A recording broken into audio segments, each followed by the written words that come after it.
Bom, pessoal retrô, esse daqui é um Epson Action Note 500C e no episódio de hoje a gente vai tentar colocar essa máquina para funcionar, para que num próximo episódio eu faça vídeo em detalhes desse notebook, tá?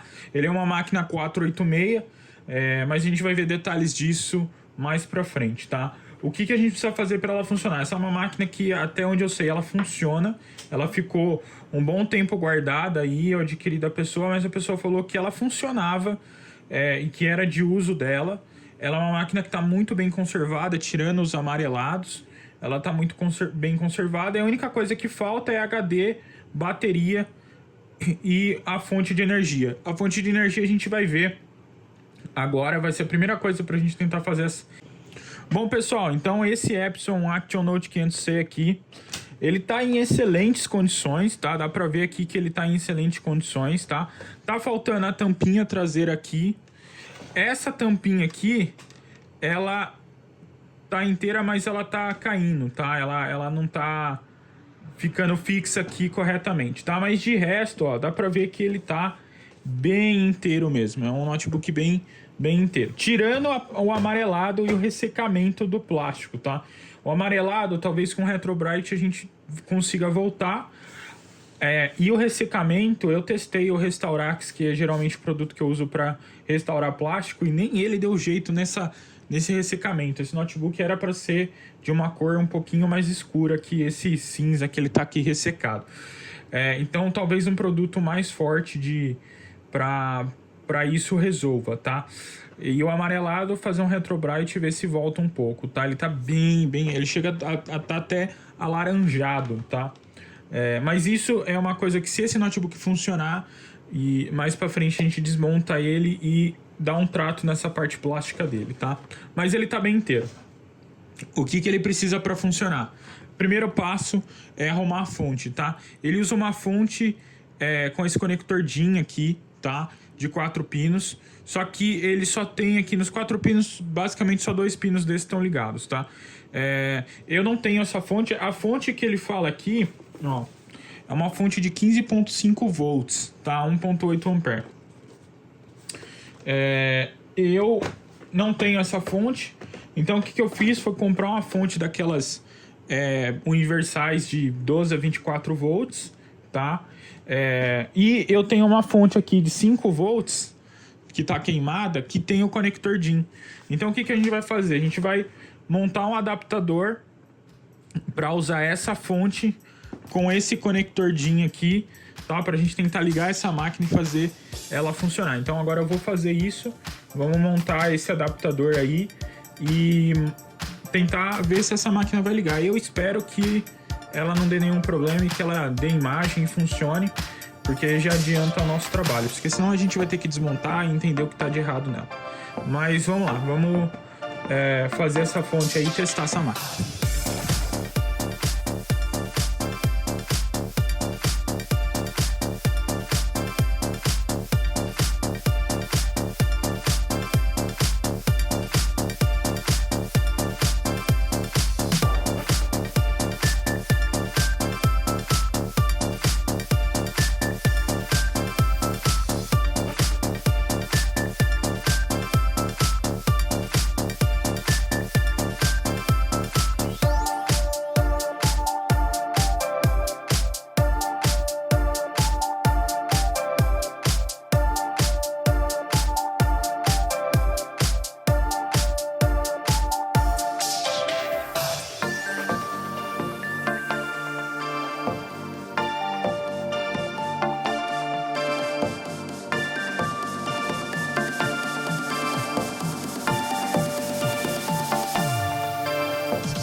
Então, pessoal, vamos lá para o teste final. Tô aqui com a fonte já regulada para os 15 volts aí, tá? O adaptador tá aqui. Agora é plugar, rezar para a gente não... para ter ligado tudo certo. Eu acho que sim. Acho que não vai entrar nada em curto ali. Eu medi com o multímetro. E ver se vai funcionar, se ele vai dar... se ele vai dar... alguma luz de que tá funcionando. Então, vamos posicionar vocês bem aqui. Vou ligar ele aqui e vamos ver se a gente primeiro não entra nada em curto. Ó, aparentemente nada em curto, a fonte não entrou em proteção. Vamos ver se a gente tem alguma resposta.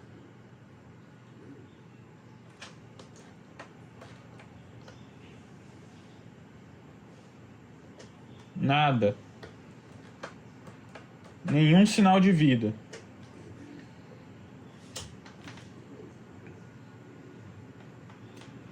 Pode ser que a tensão não seja suficiente? Pode ser. Pode ser que esteja ligado errado aqui? Pode ser também. Mas sem nenhuma resposta aqui de que esteja funcionando. O que eu vou fazer, galera? Eu vou revisar esse conector, tá? Eu tô achando que é ele. Mas não parece que tá respondendo, não. Esse botãozinho aqui dele também tá estranho. Então, eu vou revisar esse conector primeiro. E aí depois a gente tenta de novo. Bom, pessoal, eu conferi aqui a saída e o conector é para estar certo, tá? Os dois de baixo não dão continuidade. O de cima tá dando continuidade aqui, o primeiro, com o ground do notebook, ou seja, com o aterramento, né? E com massa, né? E o de lá tem uma certa resistência, então aparentemente é o positivo, mas ele não dá nenhum sinal de vida. Então agora o que eu vou ter que fazer? Eu vou ter que desmontar ele, pelo menos ter acesso a esse conector para a gente ver como que ele está ligado na placa-mãe, e aí a gente faz as medições e vê se isso resolve. Esse botãozinho de ligar, ele tá bem estranho, tá? Ele fica, às vezes, emperra. Pode ser que ele seja o problema. Então, vamos começar por aí e vamos investigar isso aí.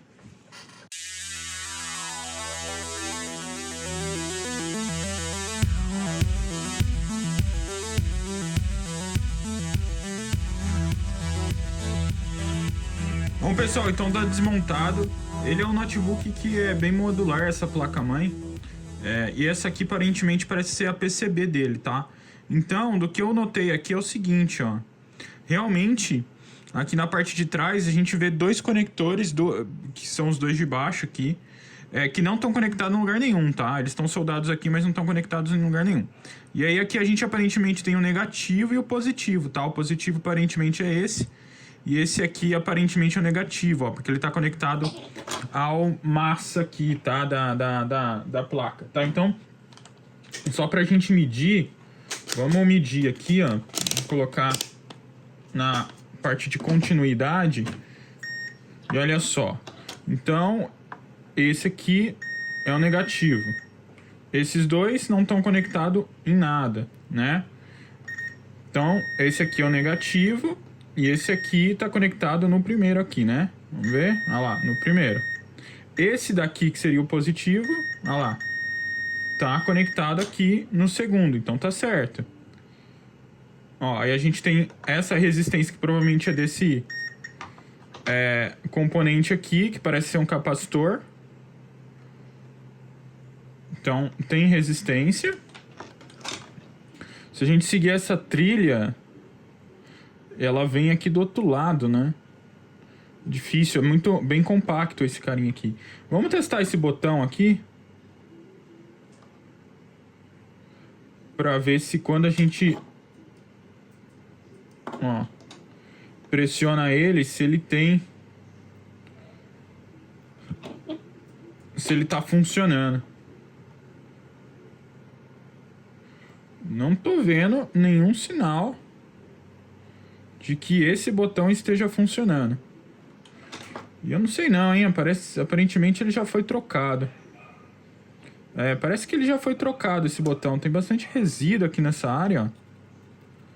Eu vou tirar ele. E vamos testar ele fora.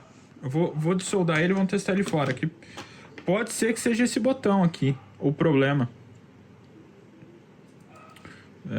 Bom. Então vamos fazer isso. Eu vou desoldar ele. Bom, pessoal, não filmei, mas eu chequei o botão.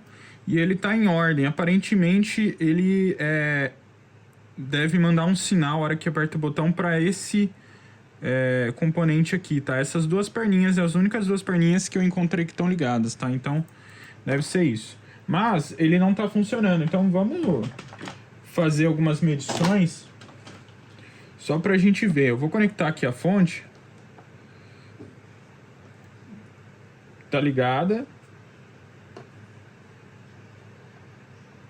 Aparentemente não tem nenhum componente esquentando demais.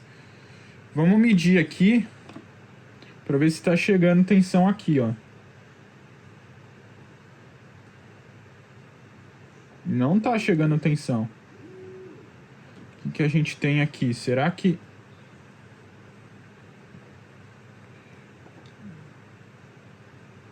Olha só, não tá chegando tensão aqui, hein? Era para chegar tensão aqui, hein? Por que não tá chegando tensão? Será que a gente tem um problema no conector? Ou no nosso cabo? Eu não cheguei a checar o cabo, desmontei ele. Na verdade eu cheguei a checar. Eu chequei o cabo e tinha tensão sim.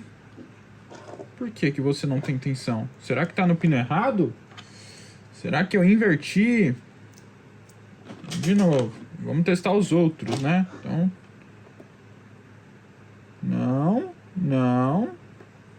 Não. Zerado, sem tensão.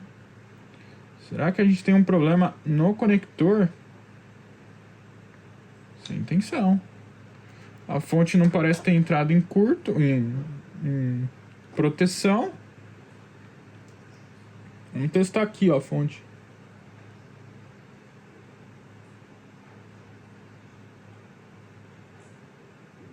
Ué, não temos... Por que não temos tensão aqui? Vamos desconectar. Vou medir a fonte.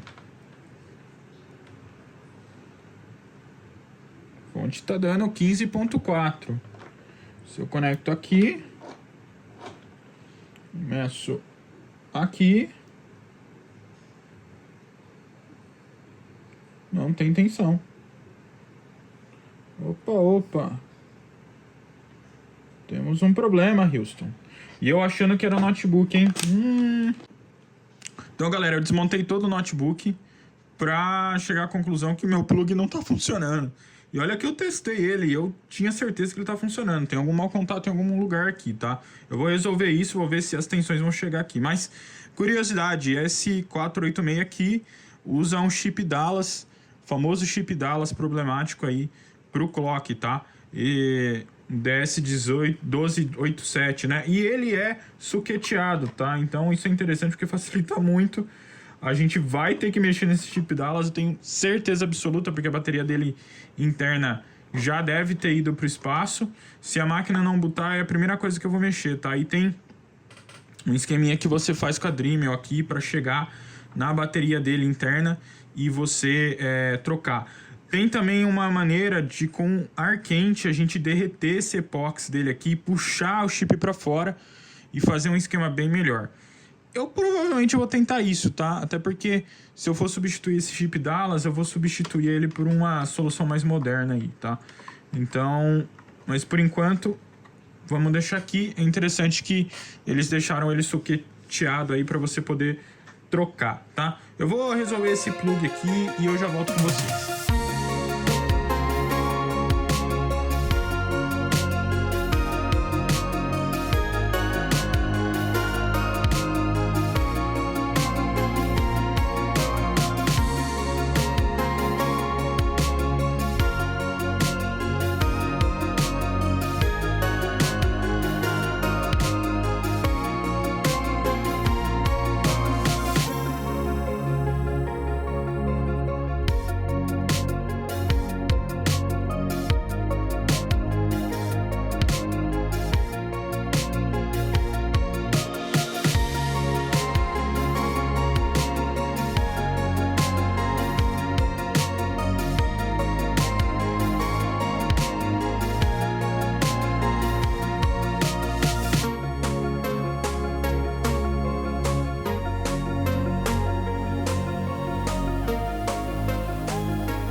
Bom, pessoal, então tá aqui montado.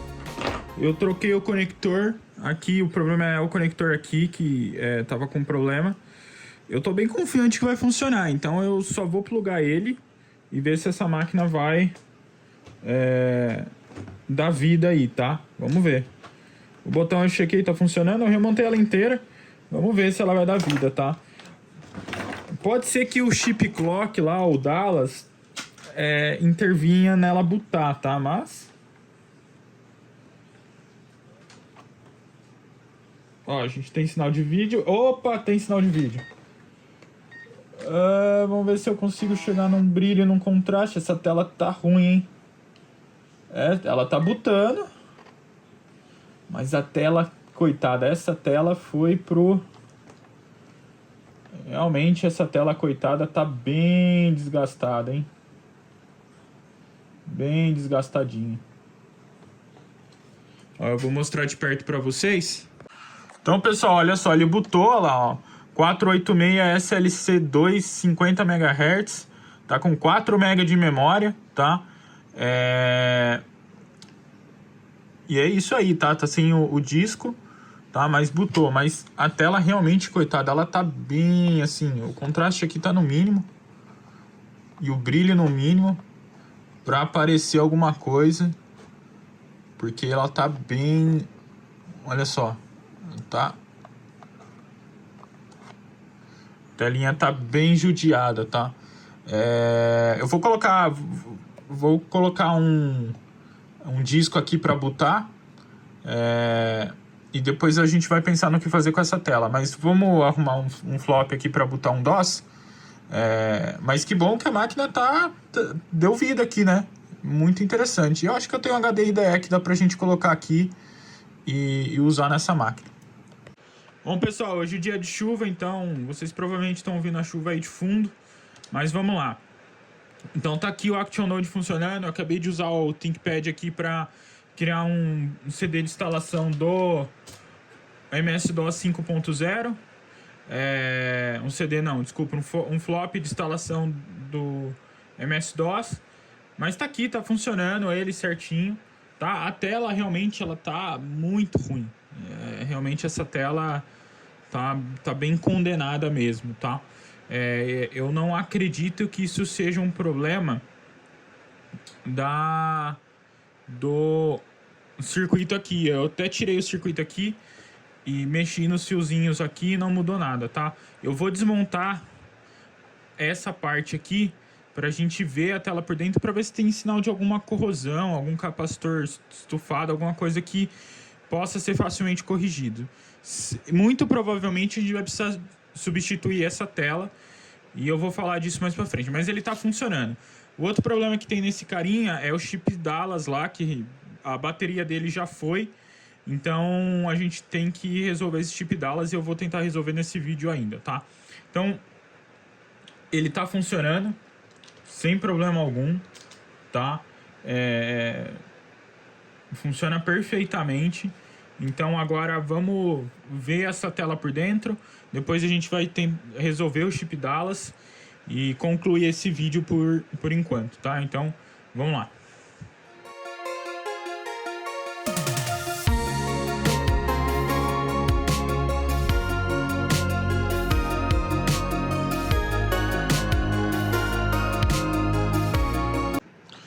Bom, pessoal, retrô, então tá aqui desmontado a parte da frente do Action Note. Foi bem difícil desmontar isso sem quebrar nenhuma trava, viu? Um terror com esse plástico ressecado, mas eu consegui fazer isso sem quebrar nenhuma trava, tá? E olha só que interessante, essa placa aqui, esse circuito aqui é o inversor do backlight da tela, tá? Então essa tela tem um backlight parecido com as TVs modernas. Esse aqui seria o inversor dela, tá? E olha só que interessante, o único defeito que eu achei aqui é que esse capacitor aqui tá ruim, tá? Olha só, esse capacitorzinho aqui de 33 microfarad e 25 volts tá ruim, vazou. Então, assim, não acredito que ele seja o problema da tela tá com aquele problema daqueles listrados, tá? Eu acredito que isso seja problema da tela mesmo, tá? Mas vou trocar esse capacitor e a gente vai testar. Ele também tem uma regulagem aqui, eu quero ver que regulagem que é essa.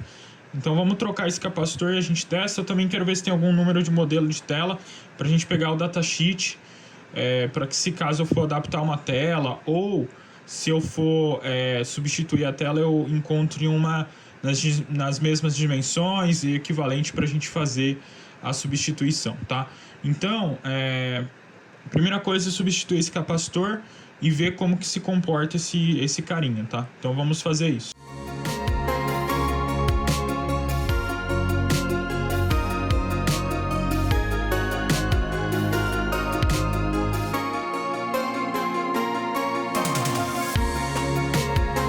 Bom, pessoal, Retro, vamos ver como que a máquina se comporta agora. Eu troquei o capacitor. Esse capacitor, o que tava era um de 33, eu coloquei um de 47. Não é a mesma coisa, mas acredito que não vai ter problema para esse circuito. Vamos ver. Tá ligando. Acendeu. Mas na verdade a tela piorou, né? Na verdade... a tela continua com os riscos, ó. Ela continua com os riscos. Então não fez muita diferença, não. A verdade, eu acho que fez um pouco de diferença no contraste, tá? O contraste dela, ou o brilho dela fez uma diferença. Mas realmente não corrigiu o problema, tá? É que com o contraste e o brilho melhor, fica um pouco mais fácil de ver as coisas, mas as linhas continuam aí. Eu vou tirar aqui agora pra gente ver o circuito, a placa ali, ver se tem alguma oxidação, alguma coisa de contato, mas acho que não, tá? Isso aqui, eu não manjo de tela LCD, isso é uma das coisas que eu realmente não estudei muito, mas eu acredito que esse defeito seja um defeito da tela mesmo, das camadas da tela, do que um defeito eletrônico. Então, mesmo assim eu vou dar uma olhada e a gente pode tentar... Bom, pessoal, então tá aqui toda a tela desmontada, tá? E eu tava lendo sobre, eu não conheço muito de tela LCD. Vocês já viram eu arrumando o backlight daquela tela do ThinkPad aí no canal, mas aprofundo de como funcionam essas telas e o circuito por trás disso, eu não conheço muito. Então, eu fui atrás de tentar entender se isso era um problema que dava para reparar. E aparentemente não. O problema que está relacionado às camadas aqui do cristal e essa parte da tela mesmo, que muito provavelmente está desgastada, já se soltou ou pegou umidade com o tempo do notebook guardado, tá? Então, esse é o número dessa tela, tá? Eu vou pesquisar esse número. E aqui também a gente tem uma etiqueta que parece ser o modelo do módulo, tá? Eu vou pesquisar e a gente vai procurar uma tela para substituir, tá? Até porque todo o circuito, aparentemente, dela tá inteiro, tá? Esses capacitores não estão estufados, eu não vejo nenhum problema de conexão. Eu até liguei ela, mexi um pouco aqui, pressionei lá e aqui, mas não deu em nada, tá? Ela não mudou o comportamento, tá? Então, eu acredito que realmente não tenha muito que seja feito com essa tela, a não ser substituir ela, tá? Então, eu vou remontar todo ele e a gente vai partir para o chip Dallas para tentar trocar a bateria daquele chip Dallas lá. Para quem não sabe, o DS1287 nada mais é que um package em cima do DS1285, que é o chip de relógio em tempo real. E aí, dentro desse package, você tem uma bateria, você tem o cristal oscilador e o chip DS1285, tá? O que acontece é que a bateria desse chip, depois de tanto tempo, acaba acabando e aí o chip para de funcionar, né? E não tem como você trocar a bateria. E esse processo que eu vi no canal do Necroware, tá? Geralmente o pessoal, a gente costuma raspar ali na área onde tá os dois contatos, positivo e negativo dessa bateria. E aí você isola esses dois contatos e solda a bateria externa em uma bateria CR20 2032. Mas esse processo que eu vi de fazer com calor e quebrar a resina, porque o que acontece não é que a resina derrete, ela se torna quebradiça, e aí a gente consegue remover ela em volta do chip aí. E esse processo deixa um acabamento bem melhor, na minha opinião, fica bem melhor do que só raspar ali os contatos, tá? Mas essa é a minha opinião, façam aí como vocês acham melhor.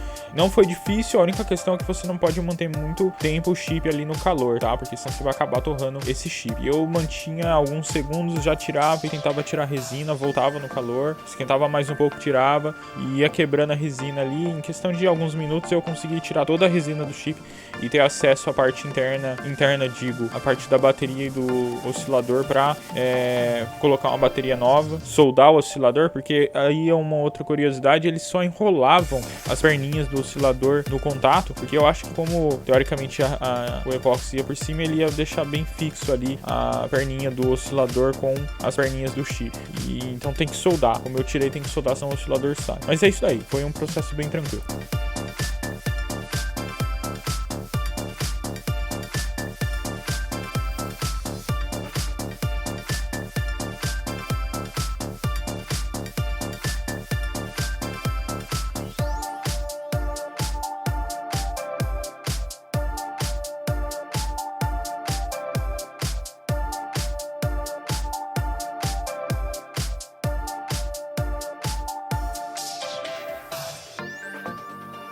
Bom, pessoal, olha só, então esse é o chip todo desmontado, você viu que deu para remover o epóxi. Eu acredito que a gente não danificou o chip, tá, internamente, porque eu não cheguei a aquecer ele a ponto deles ter algum problema internamente, eu acredito, tá? E eu falo isso porque eu aquecia ele 2 segundos ali, já tirava e tentava tirar a resina, né? Sobrou uma sujeira danada de resina aqui, ó, vocês podem ver. Então eu acredito que a gente não danificou ele internamente, tá? Tanto que eu conseguia pegar com ele com a mão sem me queimar, tá? Para danificar ele internamente eu não conseguiria pegar ele na mão. Então agora a gente vai colocar em cima dele o holderzinho da bateria CRT. Eu ainda não sei se eu vou colocar em cima dele, porque eu tô achando que se eu colocar o holder em cima dele, ele vai ficar muito grande para colocar lá no notebook. Eu provavelmente vou ter que deslocar essa bateria para outro lugar. Então, eu vou soldar ele. Eu tenho que soldar aqui que soltou o cristalzinho, mas eu vou soldar o holder aqui com a bateria e a gente vai testar e ver se vai funcionar no notebook. Se dá para colocar lá o holder do notebook aqui ou se eu tenho que deixar em outro lugar no notebook, tá? Então vamos fazer isso.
Bom, tá aí a realocação da bateria do chip Dallas. Infelizmente ele não consegue ficar logo acima do chip Dallas ali no notebook porque ele bate na carcaça. Então eu aloquei a bateria aí para essa área aí, que é logo aonde é o módulo de memória da máquina, tá? E seria o módulo adicional de memória. E como eu não tenho módulo de memória, nem pretendo colocar, então vai ficar aí a bateria, não vai atrapalhar em nada. Ficou uma solução bem interessante e vocês vão ver aí que vai funcionar 100%. Eu fiz o teste de configurar a BIOS, tirar a energia do notebook, esperar um tempo e depois ligar de novo, e ele salvou a configuração e ele não está mais reclamando de checksum da BIOS ou de problema no chip de relógio. Então tá aí, essa é uma solução bem interessante, funcionou certinho e eu fiquei bem contente com essa solução aí. Depois aí eu parti para tentar fazer uma revitalização aí nesse plástico desse notebook que tá muito ressecado. Ele realmente tá muito ressecado, ele chegou a perder a cor, tá? O que me leva a crer que esse notebook ficou um tempo em algum lugar que tinha muito sol, tá? Porque ele tá bem amarelado e ele tá bem ressecado, tá? Eu uso um produto chamado Restaurax, que na maioria dos casos, na maioria dos plásticos, ele dá uma boa restaurada no plástico. E aí dá pra ver que quando eu apliquei uma boa quantidade dele aí, então dá pra ver que ele renova bem o plástico. É claro que depois com o tempo tem que fazer isso de novo, mas dá pra renovar bastante o plástico. Mas esse caso em específico desse notebook tava bem ressecado e eu passei, ele melhorou a aparência aí logo de cara. Depois de uma hora, 2 horas que o produto já secou, ele não voltou a ficar tão cinza, mas ele também não ficou do jeito que tava, ele com tanto brilho, tá?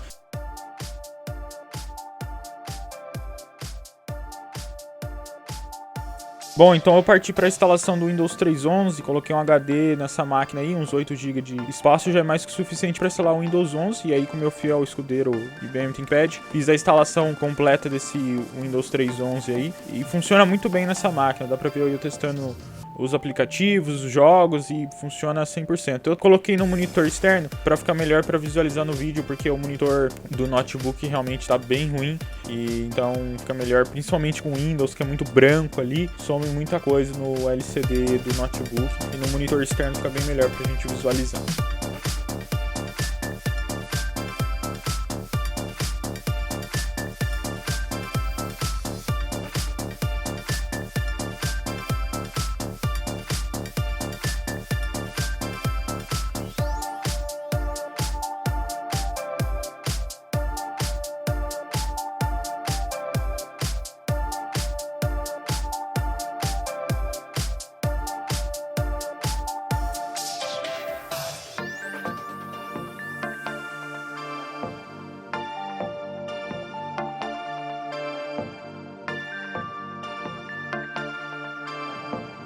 Bom, pessoal, então tá aí o Epson ActionNote 500C funcionando, o Windows 3.11 funcionando certinho aqui.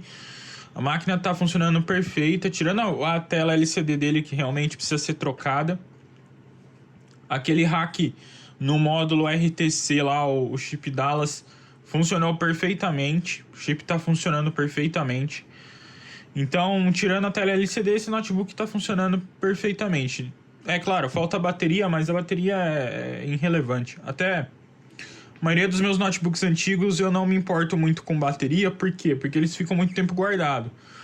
Então, às vezes a bateria tá boa e aí ele fica muito tempo guardado. A hora que eu vou usar a bateria já foi pro pau. Porque bateria, elas têm tempo de validade e se elas ficam muito tempo sem carregar, essa validade decai muito. Então, teoricamente, a única maneira que eu teria de preservar a bateria de um notebook desse era manter ela carregada o tempo todo.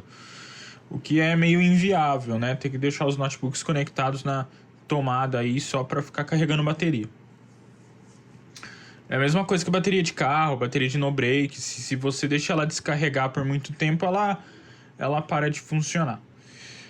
Então, assim, só falta a tela LCD. A tela LCD tem uma questão curiosa, que é o seguinte: nem aqui a gente está conectado no monitor pela saída, e é uma saída VGA que tá ali, que ele tem. Então, assim, essa tela é uma tela CCFT, é um padrão parecido com as LCD TFT, tá? Não é o mesmo padrão de sinal, mas é muito parecido. Existem alternativas, dá pra gente comprar telas que teoricamente seriam compatíveis aqui, só que elas são difíceis de encontrar hoje em dia e elas são muito caras quando a gente encontra. A outra alternativa é adaptar uma tela VGA. Até tem maneiras da gente converter o sinal TFT que ele gera num sinal VGA e colocar no display VGA. Mas, sinceramente, eu acho que talvez o mais fácil aqui, e eu vou analisar isso com calma,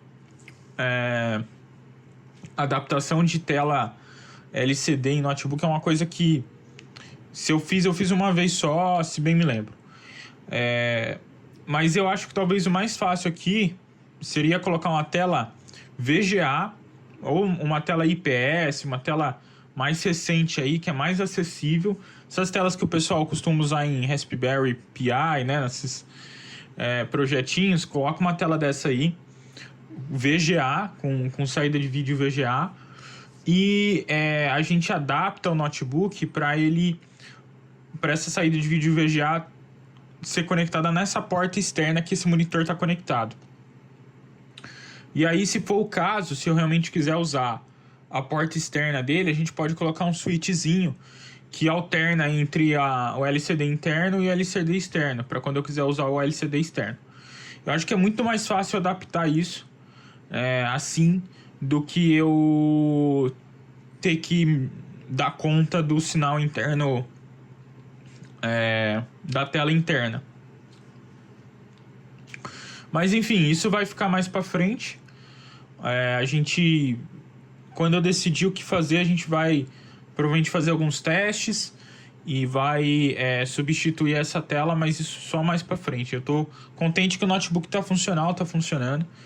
Então é isso aí, espero que vocês tenham gostado do vídeo. Não se esqueçam de deixar o like aí, de se inscrever no canal e de deixar no comentário o que vocês acham aí e qualquer sugestão. Então é isso aí, até mais.